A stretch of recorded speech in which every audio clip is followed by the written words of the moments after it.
I did the lamest thing ever. I've listened to the same podcast 39 times in the last 6 months. Now, why would I be so stupid?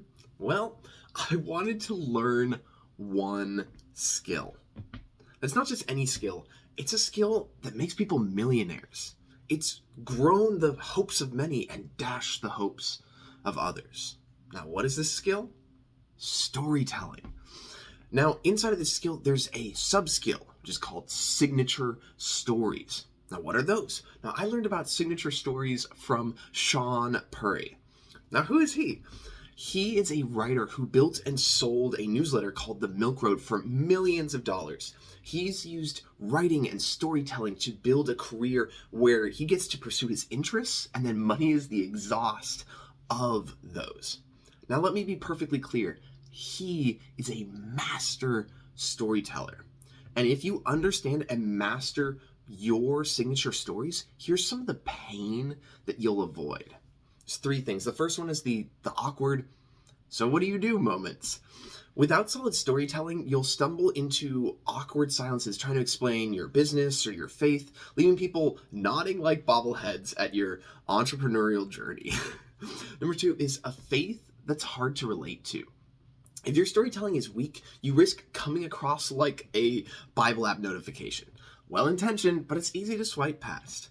Good stories make your faith relatable, not something people dodge like a Sunday morning group text. And number three is networking as a wallflower. I want you to picture this. There's a room full of clients and mentors, and you're stuck holding a drink wondering if anyone will ever ask you about your business. With great storytelling, you're the life of the party, not the guy just blending into the wallpaper. Mastering storytelling makes you the kind of person that people want to listen to, and maybe even grab coffee with, talk about faith or business or life. Think about it like being Jesus in the Gospels. You deliver truth and you keep it entertaining. Okay, so here's why I've been this stupid to listen to this podcast, because I've become convinced that storytelling is the most important skill for me to master. And let me be clear, I'm sharing these with you for two reasons. The first one is I want you to see, you're going to get to hear a total of 5 different signature stories over these next few videos. And I want you to hear all the different examples, but I also am doing this to build my own log of signature stories. So you kind of get the 2-in-1 of I'm doing it, and you get to see kind of the behind the scenes at the same time of I'm going to tell the story, and then at the end I'll kind of break down how I went about crafting it. And really with all of these things, after someone listens to your signature stories, the goal is for someone to say, man, I like this Daniel guy, I trust him, and I want to watch more of his videos or read his newsletter, buy any of his courses that he makes. And there's just I even want to share it with a friend. And this will be a 5-part series.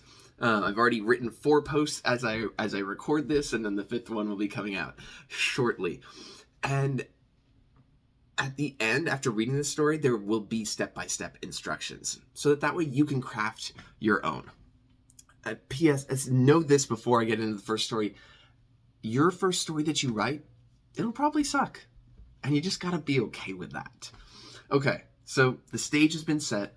I'll see you on the other side. Since I was 15, I wanted just one thing: an income-producing business.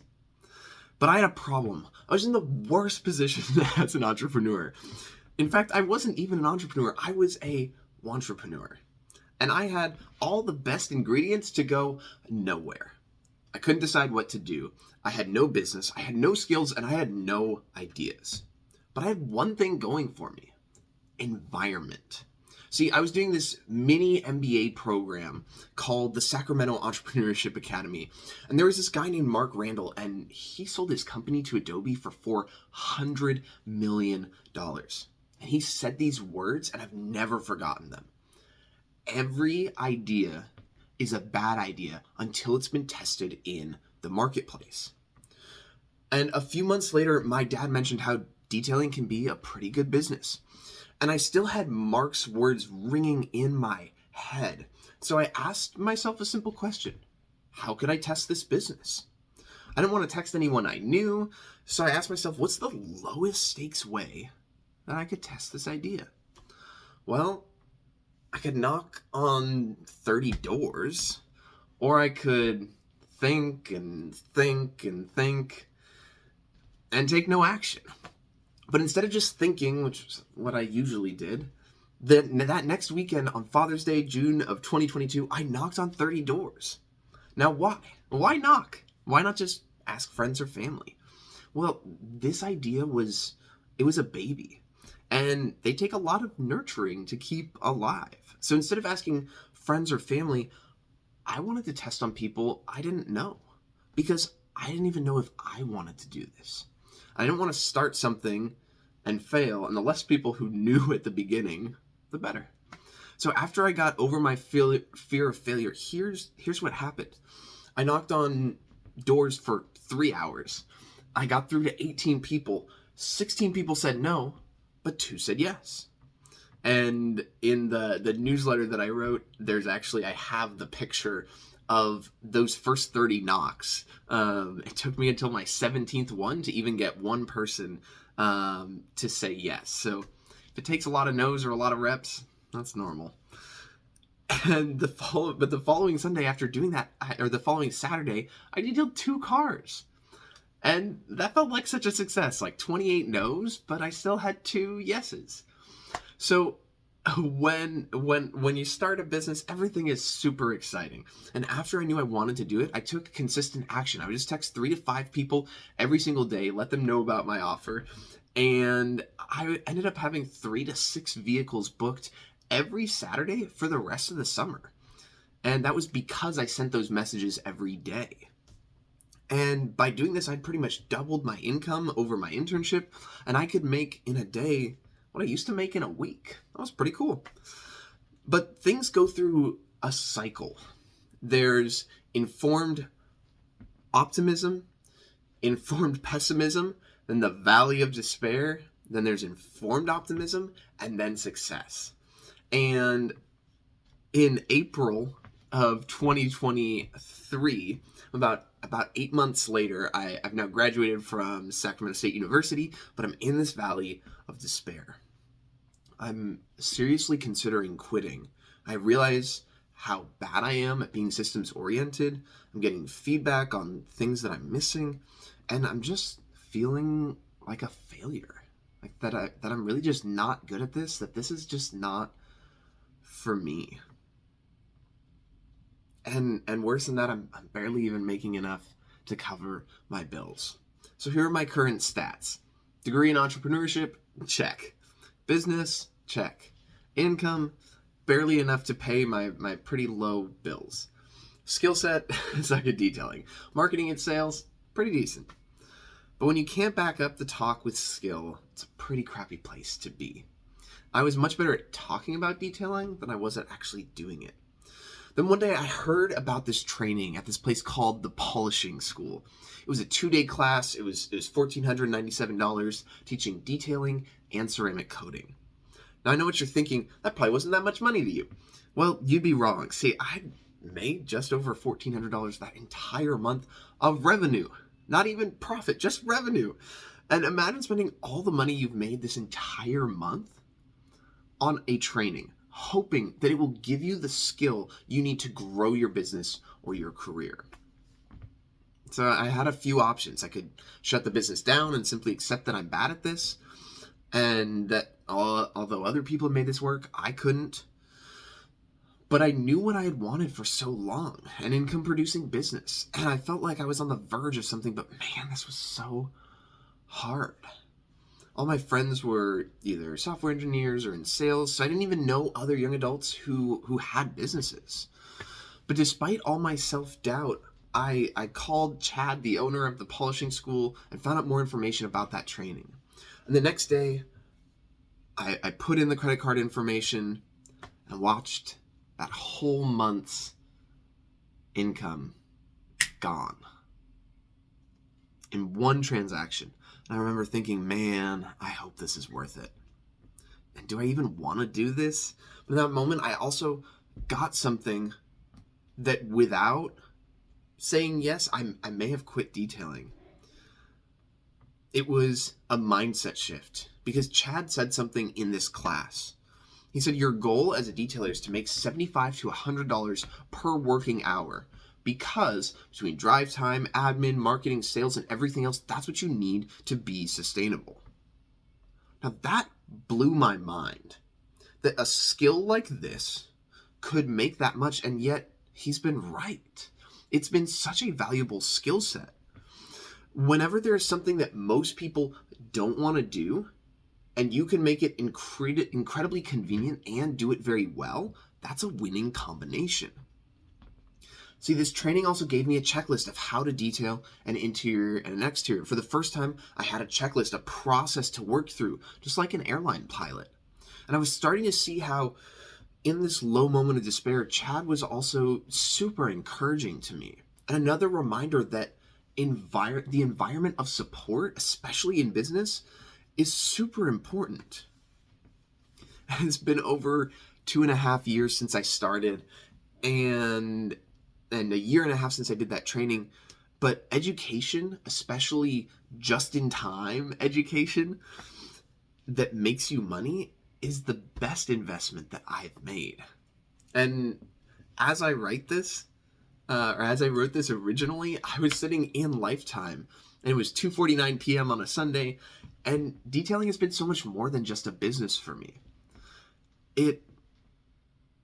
It's put me in proximity to other business owners. It allowed me to join B&I. It's also allowed me to join Lifetime. And this wasn't by accident. These were tests. If I'm at a gym like this, would I find people who want to invest in keeping their vehicles clean? So far, I've made more than I've spent by being there. And even better than that, I've met some amazing human beings. In some of the future stories, you'll get to hear about some of those people that just being there and working in that environment, being a part of B&I and Lifetime, it's just like broken what I thought was possible in the best possible way. And now, are there still moments of uncertainty? Absolutely. Yet this business has funded my continued education. I developed the newsletter that is what I'm reading, which now you're hearing, to make sure that I can pass on these things that I've learned to you. That way, if there's another young adult, another young business owner, that you don't have to feel alone. And this business has given me something that money can't buy. See, I thought I wanted an income-producing business, but I actually wanted something much more than that, and I found it. What is that one thing? Relationships, friendships, and I want you to have those things and a great business. So here's the action. Here's how you write your own signature story. And now that you've heard my first story, here's exactly what I want you to do. Number one is practice one story this week. At first, it'll feel overwhelming, but by the end, you'll be able to build stories yourself. It's kind of like a superpower, so don't miss it. The second thing is accept that this will feel lame. Writing out and practicing the stories that you want to tell is lame, but that's why if you do it, you'll stand out. Most people will watch this video and never take action, but I know you. You're different. You're actually gonna take the time to do this. And I'm so excited to hear your story. And the third thing is to write like you talk. So how do you do this? I do this by sending myself a voice memo of the idea that I want to talk about first. So either a voice memo or you just record a video of yourself. I'll do that while I'm driving a lot of times because you're just able to not think. And you can transcribe that into written form, and that's a great place to start. So before I write anything, I answer 3 questions. What's the emotion that I'm hoping to convey? And this video is inspiration. What's the idea? So storytelling is a dope ability. What's the action? I want you to write your first signature story.